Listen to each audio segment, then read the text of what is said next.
بسم اللہ الرحمن الرحیم۔ میرے پیارے محترم و مکرم مسلمان بھائیوں و بہنوں،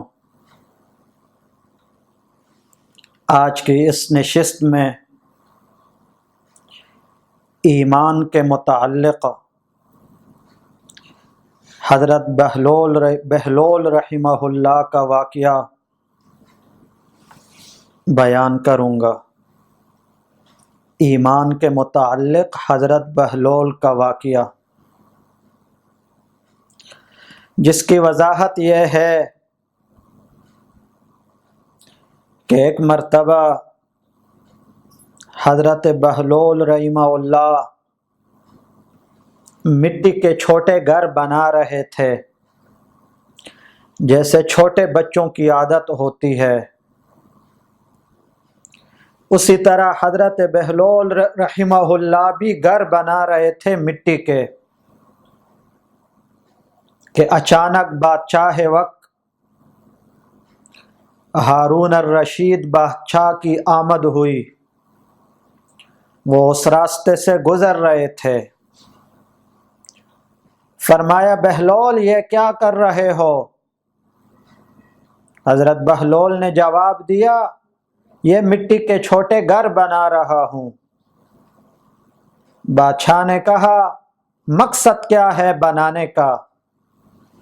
جواب دیا، یہ بیچنا چاہتا ہوں، یہ بیچنے کے لیے ہیں۔ حضرت بہلول سے پوچھا، ایک گھر کی قیمت کیا ہے؟ انہوں نے جواب دیا، 1 اشرفی، 1 روپیہ۔ تو بادشاہ نے کہا، جو خریدے گا اس کو ملے گا کیا؟ حضرت بہلول نے کہا، میں دعا کروں گا، اس گھر کے بدلے میں جنت میں اس کو محل ملے گا، عالیشان محل۔ تو بادشاہ نے کہا، چھوڑو، یہ ویسے کہہ رہا ہے، مجذوب شخصیت ہے۔ بادشاہ روانہ ہوئے، چلے گئے اور گھر کا سودا نہیں کیا۔ پھر بادشاہ کی بیوی آئی، حضرت زبیدہ۔ کہا، بہلول یہ کیا کر رہے ہو؟ اس نے کہا، گھر بنا رہا ہوں۔ کہا، بنانے کا مقصد کیا ہے؟ اس نے کہا، بیچنا چاہتا ہوں۔ کہا، قیمت کیا ہے؟ اس نے کہا، 1 اشرفی ہے، 1 روپیہ۔ اس کا فائدہ کیا ہوگا؟ اس نے کہا، دعا کروں گا، جنت میں گھر ملے گا۔ اس نے گھر خرید لیا۔ بادشاہ کی بیوی حضرت زبیدہ نے گھر خرید لیا۔ رات کو بادشاہ سوئے اور خواب دیکھتے ہیں کہ جنت ہے، اس میں خوبصورت محل ہے۔ ہارون الرشید بادشاہ کہتے ہیں، جب میں اس گھر میں داخل ہونے لگا تو مجھے روک دیا گیا کہ یہ تو زبیدہ کا گھر ہے۔ اس نے کہا، یہ میری بیوی ہے۔ جواب دیا گیا، وہ دنیا کے معاملات تھے، جنت میں بلا اجازت داخل نہیں ہو سکتا۔ بادشاہ صبح کو اٹھے اور بات کو سمجھ گئے۔ بہلول کے پاس آئے اور کہا، اس گھر کی قیمت کیا ہے؟ اس نے کہا، تیری ساری بادشاہی ہے۔